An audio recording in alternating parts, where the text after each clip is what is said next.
Hi, I'm Joe Talentino, and welcome to the premiere of I Know Jax. I'm thrilled that you're joining us on this exciting journey. I Know Jax focuses on fun things to do in the greater Jacksonville area, from entertainment to sports, food, nature, travel, and much more. The whole idea started online. We've been doing videos and writing about fun things to do on our website, iknowjax.com, for a while.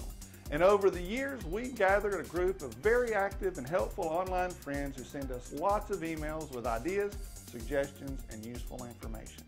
And without you guys, I really wouldn't know Jax at all. And I'm sure some of you are actually watching this show during our premiere party at Chicago Pizza. And that's just too cool. So as you watch the show tonight and you get an idea for somewhere interesting for us to visit, please share. Shoot me an email or send me a message via Facebook. First up is our Relax and Jax segment. Every week we find a fun place to visit and hang out with family and friends. And in our premiere episode, we chose one of Jacksonville's hidden gems. Hidden in plain sight, of course, it's the Riverside Arts Market.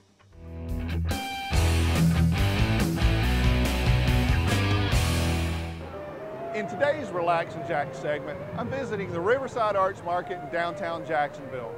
This market takes place under the Fuller Warren Bridge and has become one of the most popular destinations for folks on Saturday, with over 5,000 visitors per week. The Riverside Arts Market is open from March to December on Saturdays from 10 a.m. to 4 p.m. and there's always a lot going on. So let's take a look at what the market has to offer today.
Hey, today we're with Terry Coutu from the Riverside Arts Market.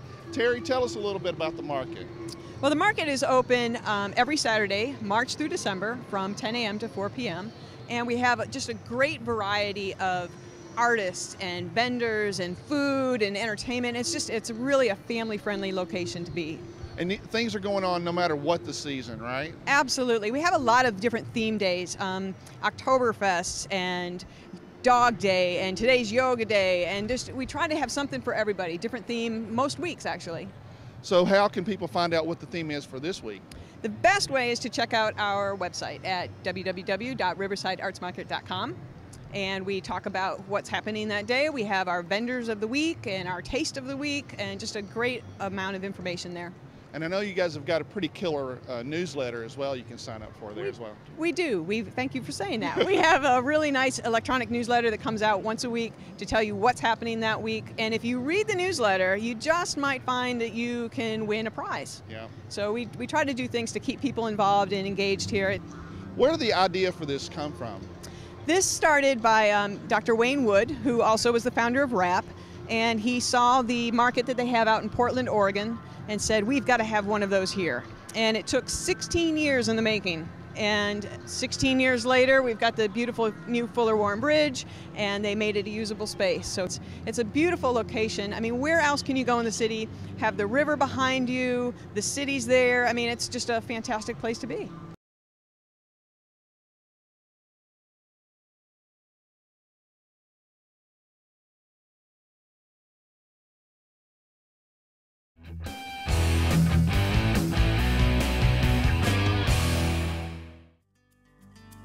In Taste of Jax, we take a look at interesting places to eat.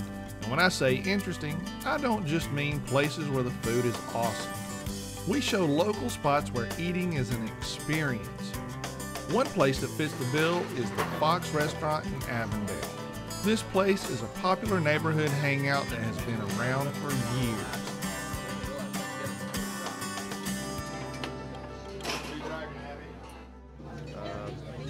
we've lived in Jacksonville for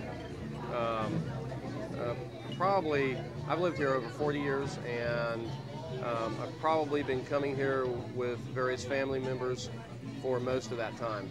It's really a great place, great for breakfast and nice meeting place in the morning.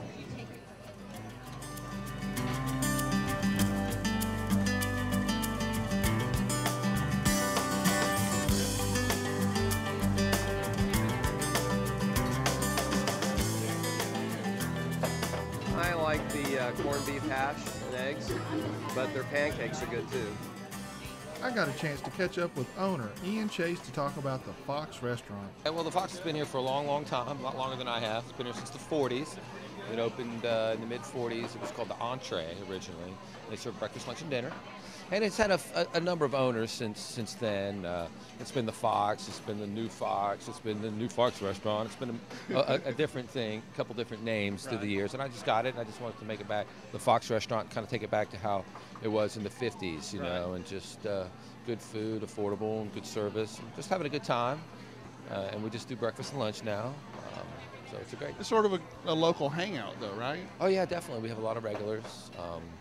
You know, at any given time of the day, there'll be you know the regulars will be there. So when we open at 7, we fill the bar up with the old guys, and they sit up and read their paper and hoot and holler. And then a lot of the business folks come in on their way to work, and a lot of people with their kids on their way to school and stuff. And then a lot of excited parents, after they've dropped their kids off, come over and hang out. So you know, it's fun and. Right. Standard kind of diner kind of fare, but we also have some more eclectic stuff and some fun food, you know. That Tell we us put a little on there. bit about some of the more eclectic stuff you might have. Well, no, I mean, it's nothing too crazy over the top. It's just kind of how we serve it that makes it a little different. You know, fried green tomatoes. A lot of restaurants have them, but we dress them up a little differently. You know, we put some blue cheese, twist. a little twist, blue cheese and some bacon, and we make a nice little horseradish cream sauce goes on it. So that's great. People go nuts for that. You know, like Coyote Burger, which is kind of breakfast and lunch all in one. It's a big hamburger with bacon and egg and cheese all on it. So that's pretty cool. That's real Just popular. in case you're confused on whether you want to have I don't want brunch breakfast or what. lunch. I want them both at the same time. I want to have my cake and eat it too. It's a kind of a traditional kind of meeting place and Yeah. talking and getting to know each other in the community. You know, we have a lot of community leaders and folks come in, and so we're always, you know, up on what's going on in the neighborhood. I get a lot of people come in and ask me, "Hey, Ian, what's going on over here? What's going on over there?" And I said, "I don't know, but I'll find out." You know. And, well, maybe we should consult you in the future. Yeah, well, I don't know. I don't Jax. know. I'm all right. It's all smoke and mirrors, man. In it for everybody. Yeah. That wraps up Taste of Jax for this time. Most of the restaurants we showcase are suggestions from our website visitors. So if you have a suggestion you think we should include on the show, send me an email or contact me on the I Know Jax Facebook page.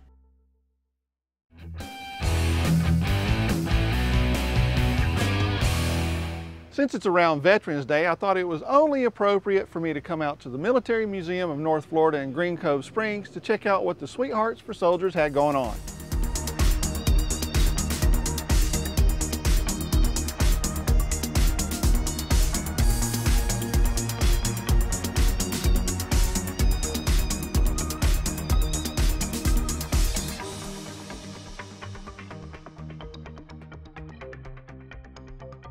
The Sweethearts for Soldiers are a group of former NFL and NBA cheerleaders with a personal connection to the military, and today they're shooting a calendar for the troops.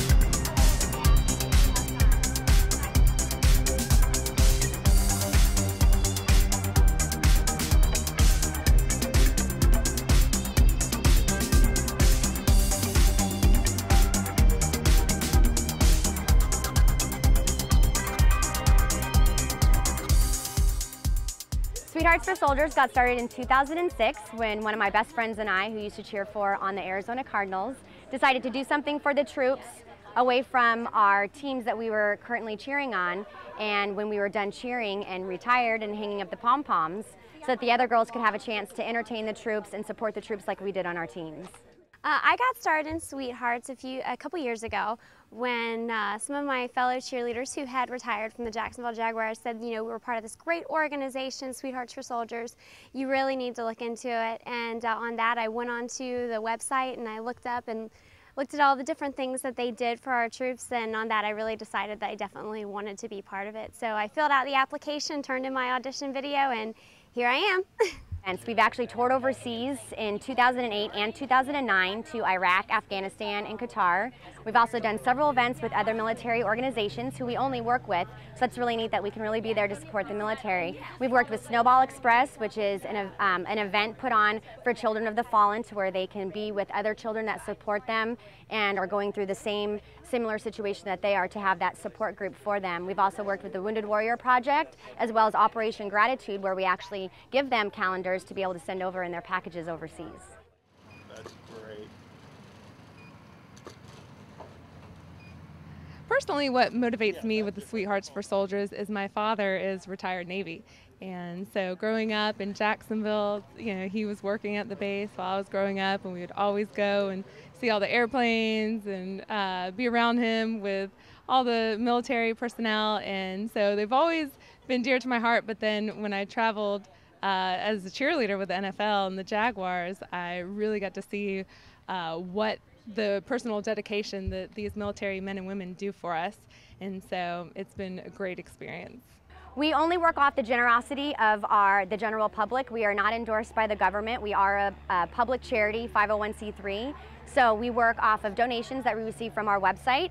You can also support the calendar by doing a half-month support or a full month, or we actually even added individual support this year. It's $25, and you can have your name in the calendar and receive a calendar as well. So that can be done on our website, which is www.sweetheartsforsoldiers.org. These ladies have it all. They've got brains, beauty, and a mission, and I want to thank them for what they're doing.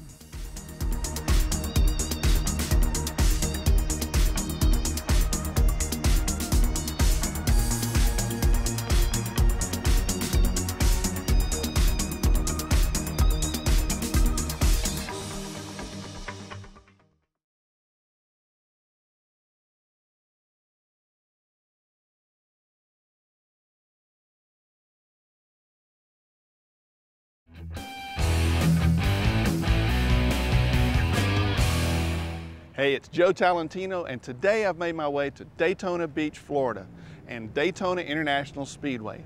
I'm standing here right next to the Daytona 500 Champions Walk of Fame, where all the winners of the Daytona 500 have their signature, handprint, and footprint. It's pretty cool. You really can't go to Daytona without visiting Daytona International Speedway. It doesn't matter if you're a huge NASCAR fan or just like motorsports, the track tour is an awesome experience. I've always liked motorsports, and as a kid grew up watching the Daytona 500 on TV, so getting a tour was something I just had to do. I was looking forward to going on the all-access tour at this famous track. Daytona International Speedway offers 3 different tours that take race fans behind the scenes. I boarded the train and we went out on the track. The first thing that struck me was the size. This place is epic. The track is 2.5 miles, and Daytona International Speedway can fit over 200,000 people. Total acreage is 480 acres. That's just ridiculous. Our tour guide Randy took us to the start-finish line and we got out. I could just imagine what this place would be like on race day with both the crowd and the engines roaring.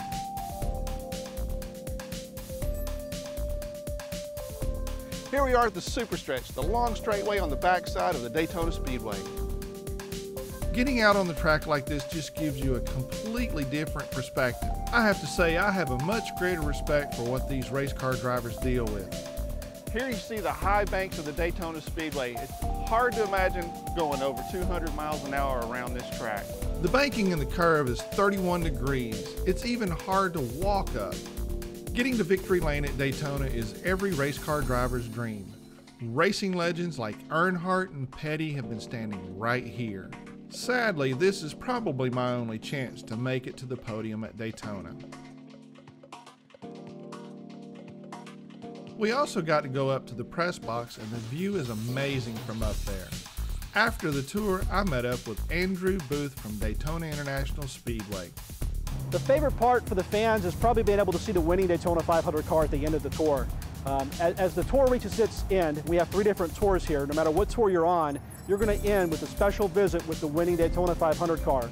Right now, that's Trevor Bayne's number 21 Wood Brothers Racing Ford. Yeah, a lot of people don't realize that we have more than just stock cars here at Daytona International Speedway. We're busy almost every day out of the year. First of all, with the track tours, then the Richard Petty driving experience, where you can ride or drive in a stock car around the Daytona International Speedway. We also have a lot of tire testing or track rentals, and then we have 8 major race weekends a year.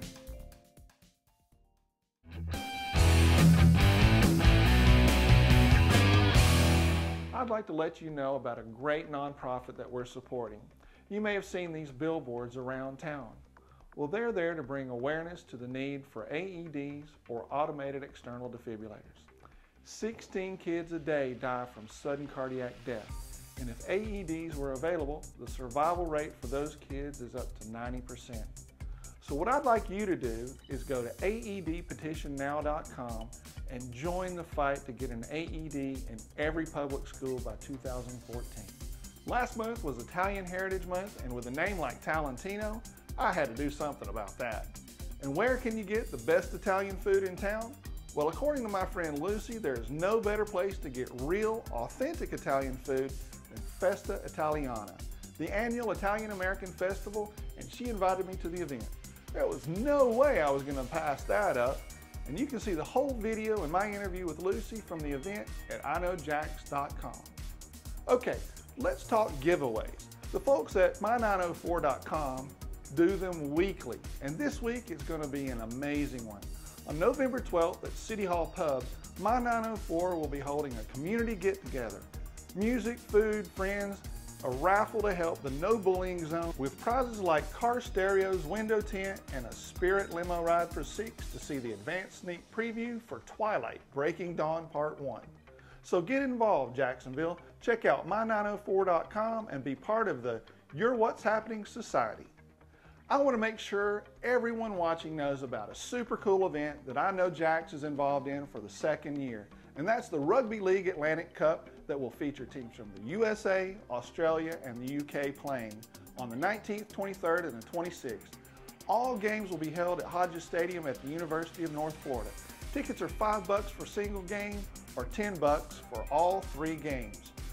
Full details on the event can be seen at jaxax.com, and for those of you who can't make it to the game, you can watch it live on knowjax.com.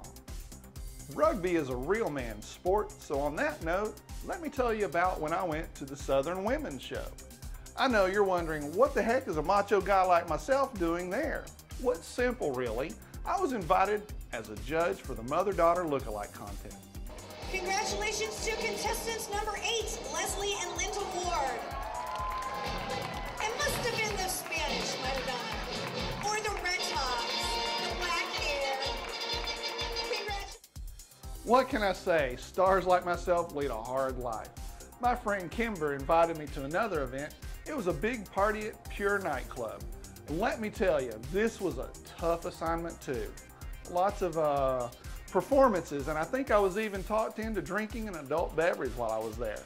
Check out knowjax.com for the full director's cut video. Okay, seriously, doing a show like this takes a lot of hard work and support from lots of people. And without them, we wouldn't be able to put on a show at all. First off, I want to thank the Shores Resort and Spa in Daytona Shores, Florida for their gracious hospitality during our Daytona shoot. It's a beautiful place right on the beach. I give it 2 thumbs up. So if you ever travel to Daytona, definitely check them out.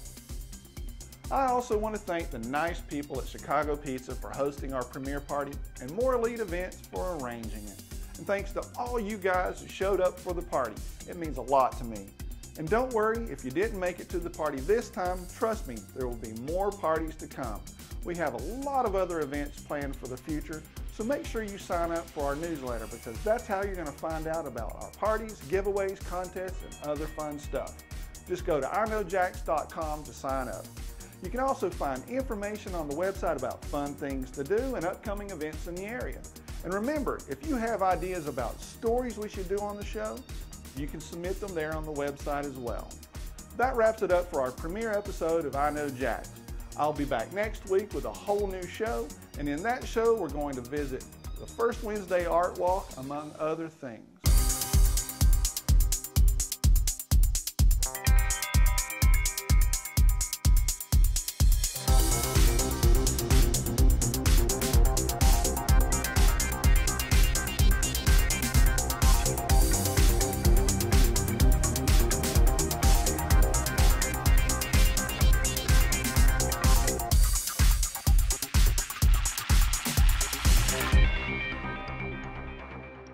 I'll see you next week, and until then, I'll see you on the internet.